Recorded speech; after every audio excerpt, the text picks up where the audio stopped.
O papo é sobre fisiologia, a gente vai falar aqui um bocado de hormônio, a pegada aí em relação ao sapinho e tudo mais, mas nada que a gente não possa trazer aqui também para a nossa vida, né, galera?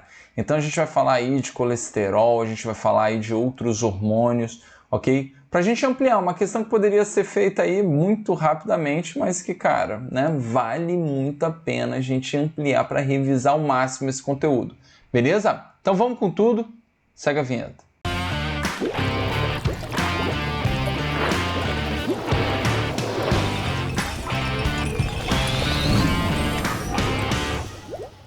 Pronto, galera, estamos de volta. Quero dizer o seguinte, ó, que em 2002 foi publicado um artigo científico que relacionava alterações na produção de hormônios sexuais, beleza? De sapos machos expostos, à atrazina, um herbicida com desenvolvimento anômalo de seus caracteres sexuais primários e secundários. Entre os animais sujeitos à contaminação, observaram-se casos de hermafroditismo e desmasculinização da laringe. O estudo em questão comparou a concentração de um hormônio específico no sangue de machos expostos ao agrotóxico com a de outros machos e fêmeas que não foram, controles. Os resultados, podem ser vistos na figura, beleza? Então a gente tem aqui, ó, concentração do tal hormônio que está na jogada, ok? Os machos controle, beleza? E aí a gente tem, ó, machos expostos à atrazina e fêmeas controle, beleza? Então, ó, com base nas informações do texto, qual é o hormônio cujas concentrações estão representadas na figura? Bom, galera, antes de seguirmos aí na questão e matarmos ela, vamos falar aqui um pouquinho do colesterol, cara, que é uma substância extremamente importante, né? Lembra que, ó, por ser um colesterol, né? Lembra que esse cara é um álcool, beleza? É um álcool de uma cadeia bem grande, ok? E que tem uma relação razoável aí com quem? Com os lipídios, principalmente aqueles, de cadeia saturada, ok? E que não é à toa que se você, encher o bucho todo santo dia, de carne vermelha, a sua taxa de colesterol, ela aumenta. Então, mesmo sendo um álcool e não um éster, porque lembra que os lipídios, na grande maioria, são ésteres, ele foi classificado lá como lipídios esteroides, ok? Tranquilo? E esse cara é importantíssimo porque ele é a via, ok, de produção de hormônios bem importantes. Não somente isso. E cara, como sempre eu estou aqui para, meu irmão, pegar um assunto importante e ampliar em cima dessa questão, porque senão a correção dessa questão vai ficar com 32 segundos, beleza? A ideia aqui real é a gente revisar e falar um pouquinho de colesterol. Então, antes de seguirmos aqui nos hormônios, ok? Se inscreva aí no canal, ok? Cara, que bio tá crescendo, eu preciso muito dessa ajuda de vocês, que vocês se inscrevam, é sempre bom ver esse número de inscritos aumentando, a gente se empolga, a gente anima, e cara, a gente está fazendo muito mais conteúdo aí também dentro dos clubes de canais, então vocês além dessas playlists abertas de tudo quanto é prova, tem um trabalho muito mais direcionado também nos clubes de canais, beleza? Fiquem ligadões lá. Então, galera, a gente fala de colesterol, lembra que esse cara, ele está relacionado, ó, à fluidez, ok? Da membrana plasmática. Um assunto que é super recorrente no Enem. Inclusive, ó, nessa questãozinha aqui, ó, que fala da relação dos ácidos graxos, tá? E a fluidez, beleza? Vale você acrescentar a ideia do colesterol, tá? Então lembra que esse cara também de extrema importância, tá? Na constituição da bile, ok? Na bile do fígado, ok? Lembra que a natureza da bile, ela necessariamente tem que ser o quê? Hidrofóbica, Tem que ser, relacionada a, pelo contrário, curtir uma gordurítia. porque a ideia da bile não é emulsificar a gordura, então ela facilita aí a digestão da gordura, beleza? A ação das lipases e tudo mais, tá? E aí a gente pode estar relacionando, né, o colesterol a todas essas situações, inclusive a dos hormônios. Então reparem que na via... Ah, não, desculpa, antes de falar do hormônio, tem um cara que tem mó pinta de hormônio, tá?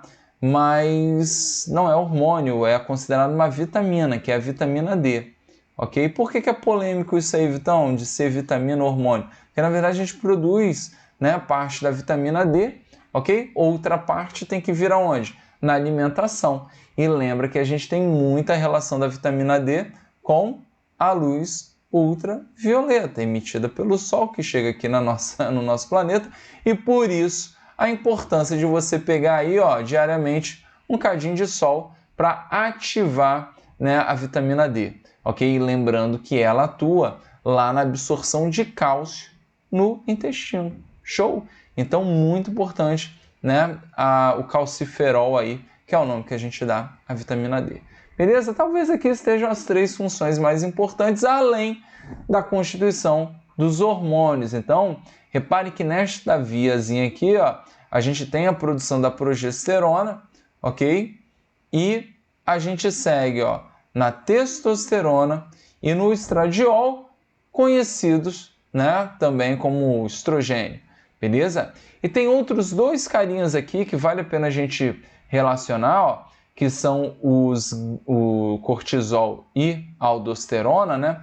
Lembra que o cortisol ele é um excelente hiperglicemiante, tá? Ele está relacionado aí ao estímulo à gliconeogênese, um outro assunto importante para a vida de qualquer vestibulando, ó, e tem um resumão do Vitão aqui a respeito do metabolismo dos carboidratos, vale a pena demais, ok?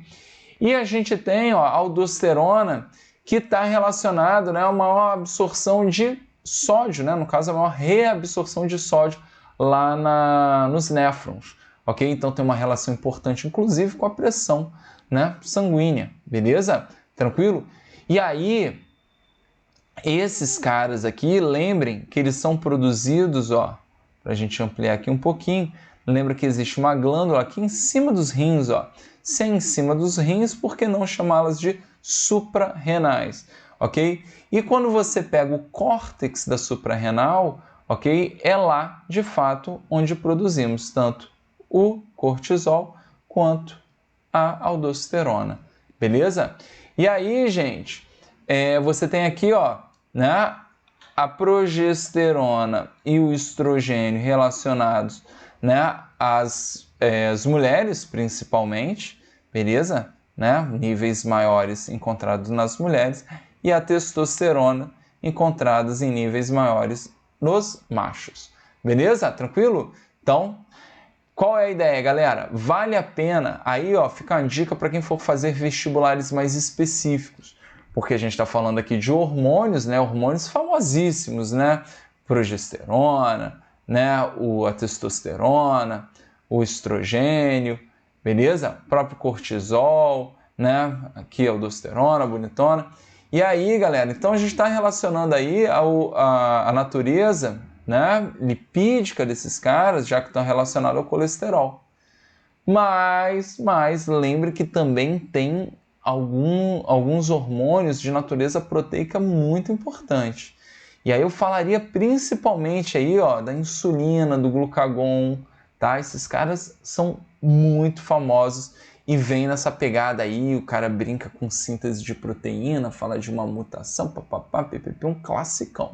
Beleza? Então fiquem ligados aí para quem for fazer vestibulares mais específicos na natureza de alguns hormônios. Maravilha?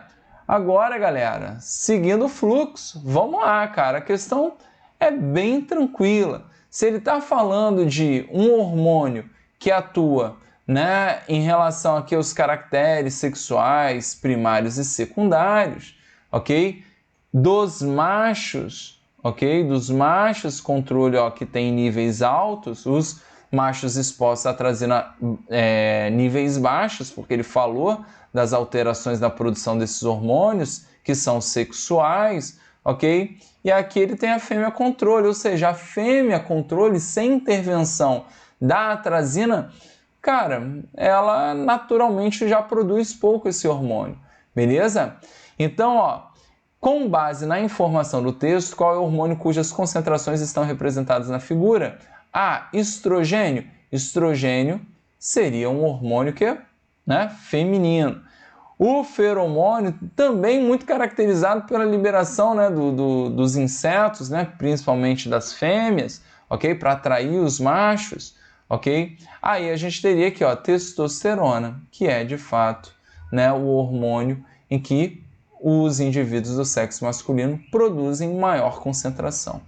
A somatotrofina, né, que é o nosso queridíssimo GH, também conhecido como STH, né, o somatotrófico, né, o GH de growth, quem passou aí do Júnior 2. Então, filho, né, lembra que é o hormônio do crescimento, ok? Então, não tem essa relação, maravilha? E a gente tem aqui também o hormônio folículo estimulante, o FSH, que tanto os homens quanto as mulheres produzem, né? Mas normalmente no ensino médio a gente fala muito do FSH exatamente, né, no ciclo menstrual, beleza? Então lembrem que o ciclo menstrual você trabalha com os hormônios hipofisários, o FSH e o LH, e os ovarianos, progesterona e estrogênio. E para a gente fechar esse vídeo, assista aqui um resumão do Vitão sobre o ciclo menstrual, filhão, porque, meu irmão, esse papo é mais velho que o rascunho da Bíblia e você precisa dominar, porque é um clássico de todos os vestibulares, inclusive do Enem. Valeu, um abraço, até a próxima.